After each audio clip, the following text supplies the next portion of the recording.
Doncs, distingides autoritats, comitat d'organització, doncs moltes gràcies per haver organitzat aquesta trobada i moltes gràcies a tots vosaltres que esteu aquí per defensar la nostra terra, el nostre país, la nostra llengua i sobretot el nostre futur. Gràcies. De l'altre costat, aquí no parlem mai de frontera, ni de Catalunya Sud, que no vol dir res, encara menys d'Espanya. Quan travessem la frontera, anem de l'altre costat. I aquesta senzilla idea ja il·lustra plenament la percepció d'una entitat més alta, d'una entitat comuna, d'una entitat compartida, d'un idioma comú, amb unes variants dialectals que s'assemblen molt i que ens allunyen del normatiu pur. De l'altre costat, n'hi ha prou ja amb aquesta frase feta per dir qui som.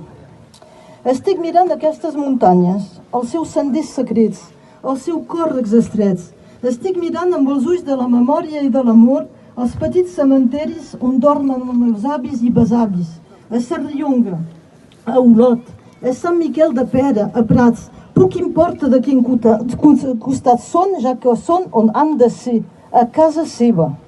Estic mirant el nostre país, el país dels àngelets de la terra, que va resistir més de 15 anys a Lluís el XIV, un país de gent dura a la feina, un país de penyes i de contrabandistes, un país de guilles pels exiliats i els fugitius, un país de traginers.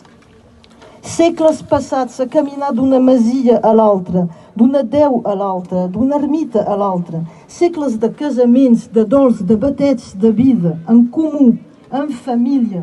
Quan diem Prats de Molló, es pot dir més clarament la pertinència Prats de Molló.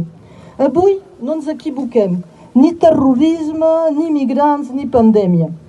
L'estat francès ha volgut donar una penyora a l'estat espanyol, un acte a l'encop simbòlic i inoperant, tal com he tingut l'oportunitat de dir-ho al prefecte mateix.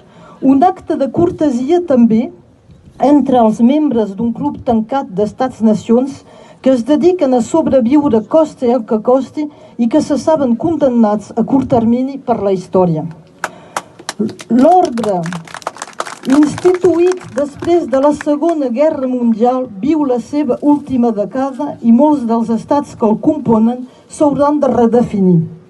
Els nostres, vull dir els nostres d'ara, esperant el nostre, no fan excepció. L'estat espanyol sempre ha poat el pitjor de França, primer amb la pesta borbònica, després amb l'intent d'importar l'odiós model jacobí, gran opressor d'identitats.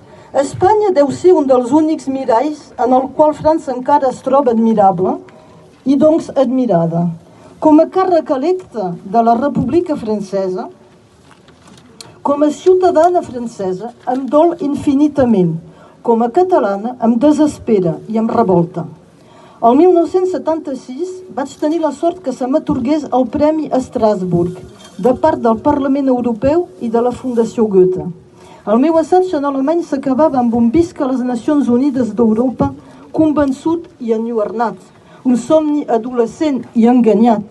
Mai no hagués pensat que 45 anys després tindria vergonya. Vergonya i ràbia. Vergonya que l'estat francès, hereu de les idees de la il·lustració, gran donador de lliçons d'humanisme i d'universalitat, pugui fer l'orni davant del simulacre de democràcia que és l'estat espanyol, amb la seva falsa transició del postfranquisme, els seus presos polítics i les seves manipulacions judicials i electorals. Vergonya que aquest mateix estat francès trenqui la igualtat dels ciutadans transfronterers i posi en perill l'economia circulària de les nostres valls. Vergonya que Europa no sapigui ser la gran protecció supraestatal que tant hem esperat per donar-nos un federalisme de nacions. Ràbia davant aquestes tres pobres pedres, aquests trossos de formigó ridículs al mig de la nostra carretera. No es tracta de terrorista, no. Tampoc de migrants, només faltaria en aquest país de pas. Els uns com els altres coneixen els camins de muntanya i passen com volen i quan volen, pels mateixos senders on passava la gent per a fugir les presons de Franco o els alemanys. Aquí, milers de gent Nens, vells, dones i homes desarmats van travessar el riu Major a l'hivern gelat del 1939. La gent que vol passar tant sí com no passa per la Muga, com tots ho hem fet durant els anys negres del franquisme. Res no ha canviat. El desconeixement dels estats és el mateix al fil dels segles. Tampoc es tracta de pandèmia, es tracta més aviat, com sempre, d'humiliar i de sotmetre, de recordar qui és l'amo, un amo bicèfal, guardià de la doxa centralista, de la doxa de l'Europa dels estats amenaçada de totes parts pels anhels de llibertat dels pobles que la componen. Aquesta és la raó veritable del tancament de la nostra frontera. Un petit tancament, Vull fer remarcar que haguéssim pogut fer les coses més grans, però ho fan d'una manera més amagada, diguem. Que el terrorisme no s'atura suposadament a les fronteres externes d'Europa, que Espanya és incapaç de vigilar les seves fronteres al sud, que els traficants de droga poden travessar l'estat espanyol com si fos un colador foradat. Això ens volen fer creure?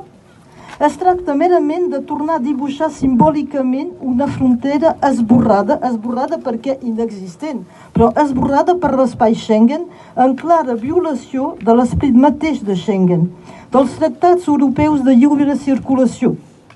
Finalment, què materialitzen en aquestes pobres pedres, sinó 360